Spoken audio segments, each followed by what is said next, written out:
एक सेठ थे, उनके पास बहुत धन था और समाज में भी उनकी बहुत प्रतिष्ठा थी। उनके परिवार का हर सदस्य बड़े शानो शौकत की ज़िंदगी बिताता था। परिवार के लड़के राजपुत्र और लड़कियां राजकुमारियों की तरह रहती थी। सेठ जी के यहाँ हर रोज़ कोई ना कोई पार्टी होती थी। हर आयोजन को भव्य बनाने के लिए बहुत खर्चा किया जाता था।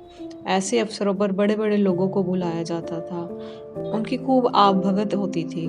जिसे भी सेठ जी का निमंत्रण मिलता, वह अपने आप को बहुत खुशनसीब अनुभव करता था।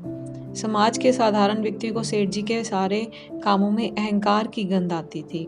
वे खुलकर सेठ जी की निंदा का साहस नहीं कर पाते थे, किंतु आपस में कानाफूसी करते रहते थे कि सेठ स्वार्थी हैं, फिजूल खर्ची करते हैं, झूठी शान दिखाने वाले हैं। सेठ जी के प्रशंसक धनी वर्ग के लोग थे, उनमें भी ईर्ष्या करने वालों की कमी न थी। एक बार की बात है, सेठ जी के तीसरे बेटे की शादी थी। एक पार्टी रखी गई। विवाह की धूमधाम तो ऐसी हुई कि जिसने देखा बस देखता ही रह गया। बड़े लोगों को निमंत्रण पत्र देने के लिए सेठ जी खुद अपनी गाड़ी में जाते थे। एक दिन वे महामना पंडित मदन मोहन मालवीय के पास भी पहुंचे। मालवीय जी उस समय अपने कमरे में काशी हिंदू विश्वविद्यालय के कुछ अध्यापकों के साथ विचार विमर्श कर रहे थे। सेठ जी को अचानक अपने सामने देखकर उन्होंने उठकर उनका स्वागत किया। वहां बैठे हुए लोग दूसरे कमरे में चले गए। सेठ जी ने बैठते ही निमंत्रण पत्र मालवीय जी के सामने बढ़ा दिया।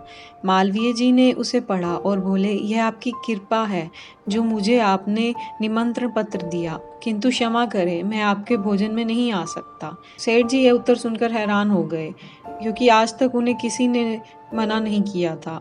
उन्होंने कहा, क्या बात है पंडित जी, मुझसे कोई भूल हो गई जिससे आप रुष्ट हो गए? मालवीय जी बोले, मैं रुष्ट नहीं, दुखी हूँ। आप दिखावे के लिए जिस तरह अपना धन पानी की तरह बहाते हैं, वह मुझे अच्छा नहीं लगता। आप ऐसा क्यों करते हैं? सेठ जी ने कहा, भगवान ने मुझे दिया है, इसलिए दिल खोलकर खर्च करता हूँ। इस बहाने मुझे आप जैसी विभूतियों को अपने घर बुलाने और सादर सत्कार का सौभाग्य मिल जाता है। मालवीय जी गंभीर हो गए, बोले, सेठ जी, क्या भोजन और फजूल खर्ची से ही यश और सम्मान मिलता है?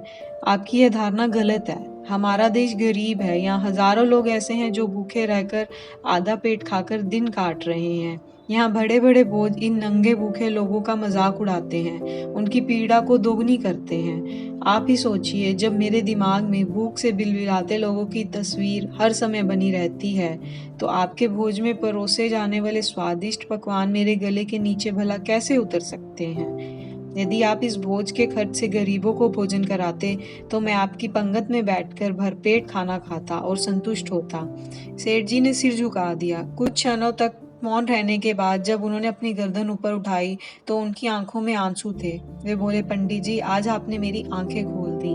मैं आपकी कही हुई बातें कभी नहीं भूलूंगा। अब मेरा भोज दरिद्र नारायण का ही भोज होगा। आज से परमार्थ ही मेरा शेष जीवन का लक्ष्य है। ये घटना आपको क्या सिखा रही है, आप खुद सोच सकते हैं।